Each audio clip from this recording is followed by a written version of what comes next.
Thank you so much. I am going to race through some things because I have so many wonderful examples.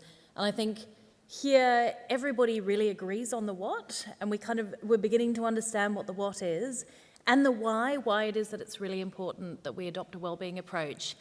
The question that we get a lot is the how. How do you actually make this work? How do you make it stick? How do you make sure it's embedded all the way through government, public service systems? How do you make sure that it's actually achieving outcomes?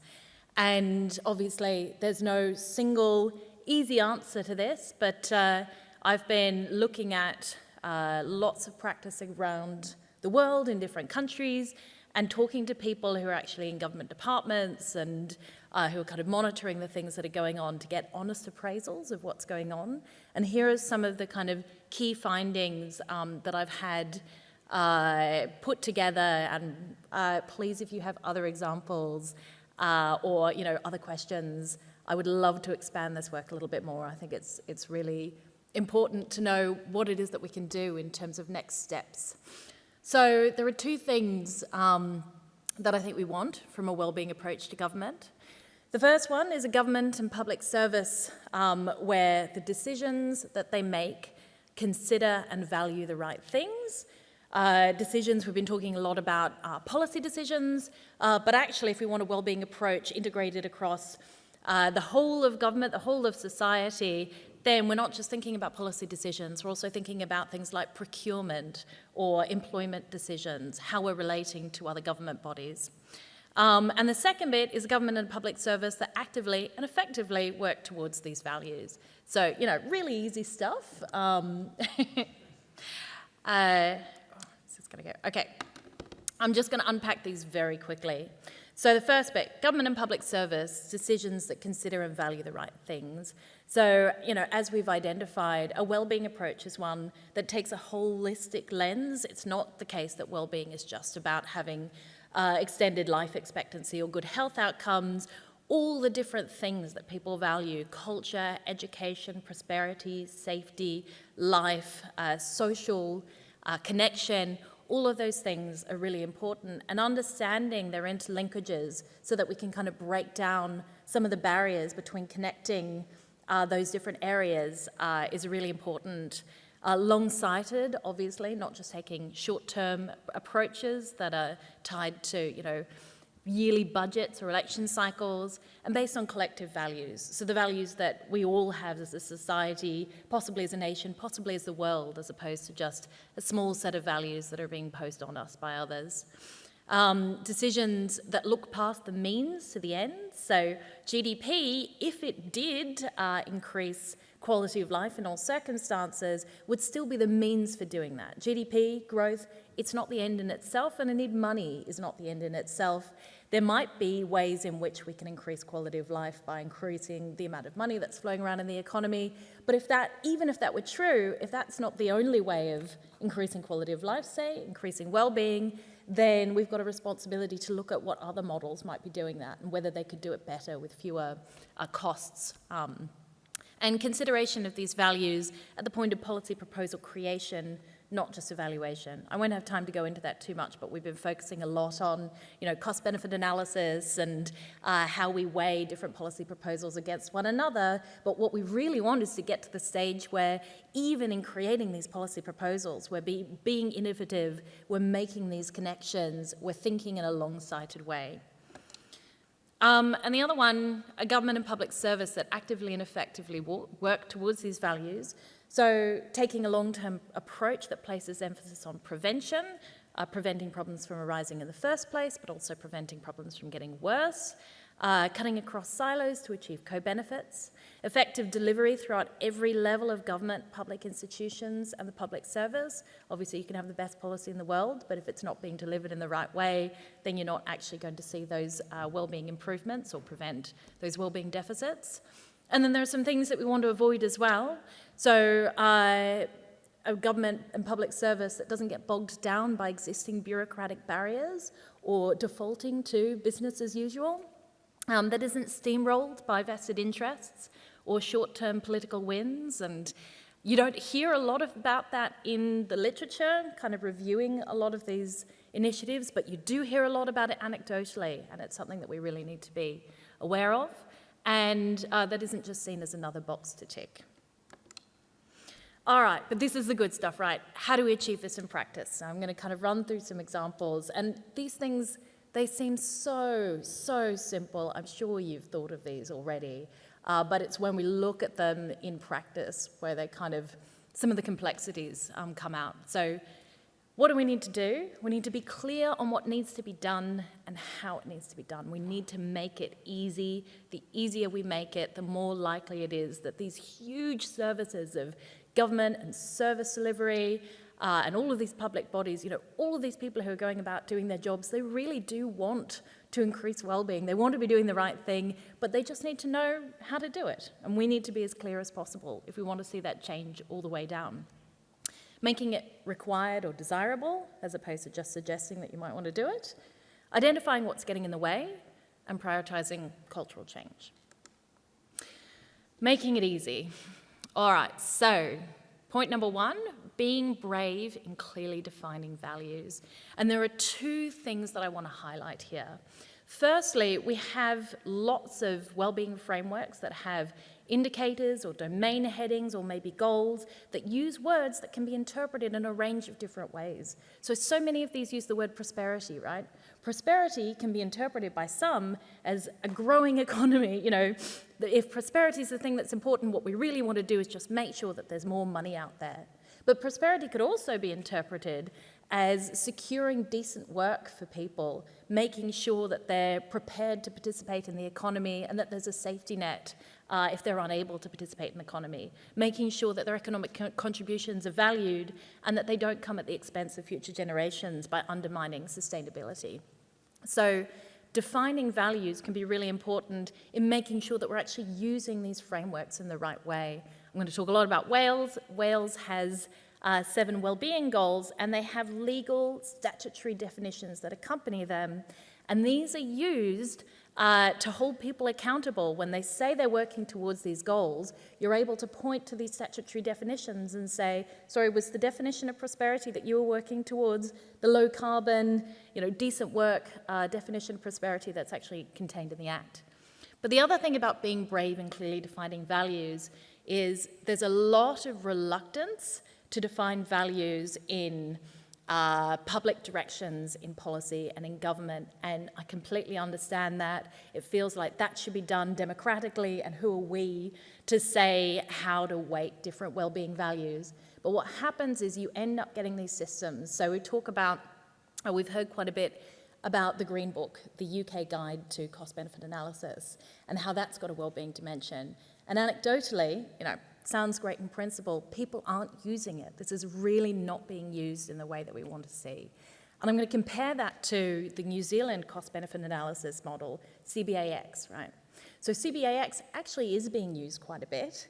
And in the first 2 years, there was a study that suggested that the effectiveness of cost-benefit analysis decisions that use wellbeing analysis in this CBAX wellbeing model doubled the efficiency, doubled the quality of these analyses, right? Part of what makes this so good and part of what makes it different to the Green Book is the Green Book tells you all of these different wellbeing dimensions, but it doesn't weight them. It doesn't give you weighted values so that you know how to use these. I completely understand why you wouldn't want to do that. Who are we to tell people how to weight our different wellbeing priorities? But if you want people to use this, those civil servants who are on the ground trying to use these mechanisms now have the responsibility of weighting these different values. Not only do they not want to make these value judgments, but it makes their work much harder. It's not clear, it's not easy, it's very easy to get a bit spooked by this, and if you're getting spooked at the top, you can only imagine how spooky it must be at the bottom, and also it undermines the ability to have consistency across these different decision-making. Encouraging working with others.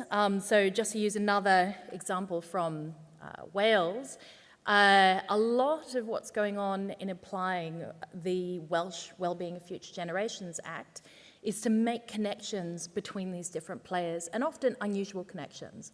So there's a legal requirement embedded in this act that requires all public bodies, from ministers, government departments, down to public services like national parks and sports organisations, to work towards all 7 of their goals in every single thing that they do, right? So what does that look like? Well, the government committed to building 10,000 new homes, right? Really laudable wellbeing goal. But then you think, okay, how can we make sure that this is contributing to sustainability goals, right? So sustainability goals might require that they are green homes.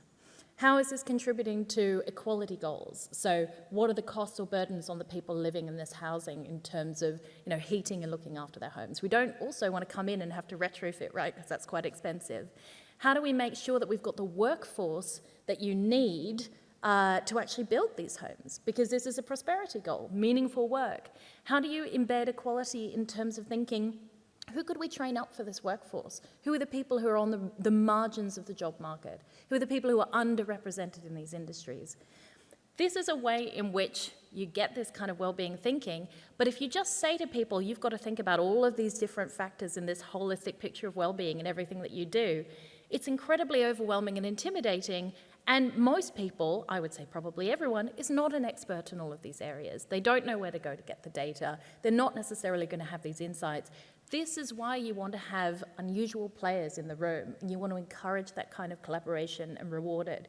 You might want secondaments from different departments, for example, to help design policy within a particular department. And if you encourage working with others, those relationships are human, personal relationships that end up lasting longer than individual projects. And so it allows more collaboration and more mind shift change into the long term. Use of case studies is really useful. It makes things less intimidating, and also it makes it clearer what you mean on the ground, particularly with concepts like well-being that can feel a little bit disconnected from our everyday life, even though that's the whole point of what we're trying to achieve. And using language that's easily understood. I won't go into examples on that, but there are some nice ones. Making it required or desirable, obviously, that's a good way of getting people to do the kinds of things that you want to do. Required, I've given you the example of the Welsh Wellbeing goals. Obviously, that's a requirement in legislation, but there are also ways in which you can make things desirable even if they're not required. So the Victorian Treasury in Australia, Victoria is one of Australian states where I live, has this program called the Early Intervention Investment Fund. Now, the Early Intervention Investment Fund is essentially a pot of money that's included in the budget every year. So each government department gets their own annual budget, and this pot of money is extra to that. The pot of money you can apply for if you have a policy proposal that takes an early intervention or a preventative approach. And what's nice about this is you're not asking any departments to give up their existing money, right? Their existing resources that they may already have kind of mentally pre-spent or mentally committed to.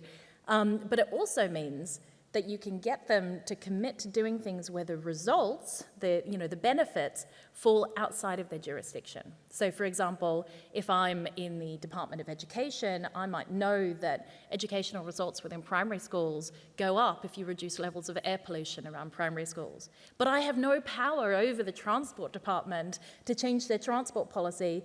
I don't have money to help fund those changes. And if they change transport policy around primary schools, they don't get to bank the wins that I get, to take to my minister in the Education Department. But with this extra pot of money, I, as someone in the Education Department, can go to the Department of Transport and say, if you write this proposal, you get this money, and we get to bank this win. Now, so it's desirable in the sense that, money is a really big carrot, but it's also simple and clear. And the reason why it's easy, and this is just brilliant, so you put in your policy proposal, and then you also have to submit a spreadsheet. That's it, your regular policy proposal spreadsheet. One side of the spreadsheet, you have to say what the expected outcomes are, the preventative, early intervention, positive wellbeing outcomes. On the other side, you have to model what those projected savings would be, right? So, if I have this intervention, I'm going to save Education Department this amount of money, or criminal justice this amount of money. Now, when they first brought this in, the problem was these departments didn't have people who could do that kind of predictive modelling, right? It's quite tricky. But the department of Treasury and Finance, they knew how to do it because they get these policy proposals and then they have to run the numbers themselves to assess whether or not the proposals are accurate in terms of their predicted savings. So they realised that actually, if they really wanted participation in this scheme, they should just run the numbers themselves, right? So people would come to them with their proposal, they'd come to them with the predicted outcomes. Those outcomes often came from discussions outside of their own department, and then Treasury would work with them, with experts, with their own models from different departments, and fill in the other part of that form, right? Feels like extra work, but actually it was work that they would already have to do to assess these proposals. So this led to much more confidence in terms of departments putting into the scheme, and the benefits from this scheme, so all of those projected savings, get reinvested back into that pot of money. So each year it grows, and each year more and more of these preventative initiatives get covered. I think last budget, it had a budget of about $500 million Australian. But it's a really nice example in the sense that you get all of these things. It's desirable, it's clear, and it's also encouraging breaking down silos. Identifying what's getting in the way. Are there existing regulations and structures that undermine the ability to act on the values that you're trying to embed? I can promise you there are, and I'm sure everybody here is very familiar with them. They're often frustrating to the people who are in government themselves. Some examples are, short-term department-specific budgets, or auditing that doesn't allow for innovation or recognise collaboration. So you might be audited based on the results that you're actually showing only within your departmental area, or that are only looking for things that aren't serendipitous good wellbeing results or new wellbeing results. Is a wellbeing approach seen as extra work or just adding one more framework to the pile? So countries and states that often adopt wellbeing frameworks have already done things in this area, right? So they might have a whole range of different ways in which there are programs to look at sustainability or to gender, and that can mean that people don't take wellbeing approaches that seriously. The recommendation that I've had talking to people from a couple of different countries is you don't take all of them away, you just let the other frameworks, the ones that you don't think are going to add as much value as this one, kind of quietly fizzle away. That might not be true in every case, but it's worth being aware of the extra burden that is perceived. And language is important. So language, if you think about descriptions of purpose or mandates of particular departments or bodies, people will look at that language, and if it doesn't say anything about the kinds of values that you're trying to embed, then they are going to feel like it's not appropriate for us to be working towards these kinds of goals. We saw this in the Australian Bureau of Statistics. So Australia was one of the first countries to have a wellbeing measures of Australia's progress, and there was fierce debate within the ABS, Australian Bureau of Statistics, over whether or not they were actually allowed to do this because they were an independent body that was supposed to be non-partisan, and there was a fear that talking about something like progress or well-being undermined their independence. They eventually decided that actually this was an important role for them, and now culturally we don't think of this as a non-partisan, we don't think of this as a partisan thing for bureaus of statistics to engage in, but at the time, the language of their remit was one of the barriers to their engaging.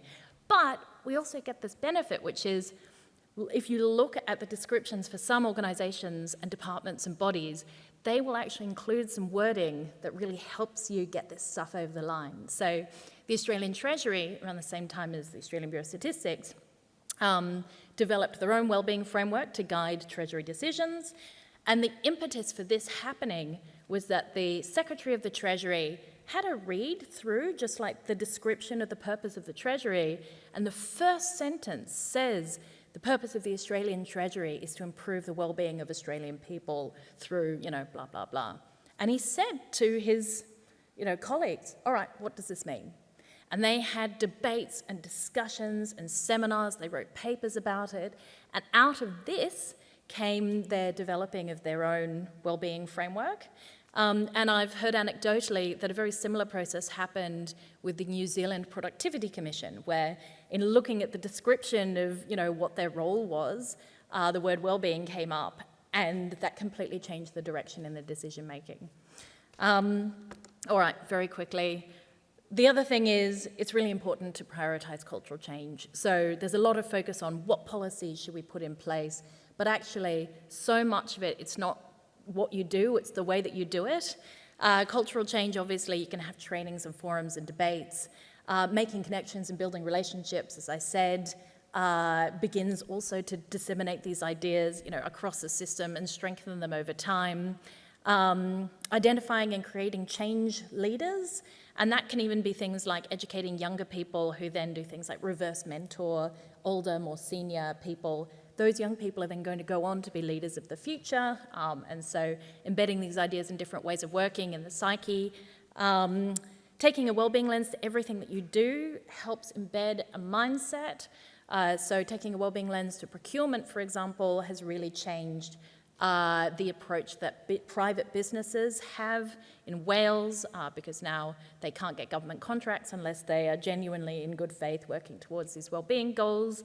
But also just one nice little anecdote, because I was just in Wales the other week, somebody from the transport department was telling me about how their focus on sustainability had kind of seeped through the culture so much. So they'd just set up a new office. The office was completely populated with secondhand furniture rather than new furniture, all of these different things. But just the other week, the cleaning staff for the trains that they run had come to this woman in the transport department and said, "We've just realized that we're spending all of this money shipping these really heavy liquid cleaning products in plastic containers over so that we can kind of use them in our processes. But we've discovered that you can just get these, sustainable, eco-friendly little pills that you put in water and they dissolve, and then you've got, things that probably sustainably minded people are using in their own homes. The fact that this is embedded through the culture so much, through seeing every little thing that you do, having these positive changes and aligning with these values, means that people at every step in this organisation were able to make and be supported in independent decisions that were working towards these goals, and in this particular case also saving the transport department lots of money. And then the final point is just taking the long view. So people need to know that a wellbeing approach is actually going to stick around if you really want them to get on board and really want to commit to thinking differently, engaging in training. In some cases, that's going to be embedding in legislation. In some cases, that's going to be making sure that the political message is across all the different parties. But yeah, I'll leave you with that one. Thank you.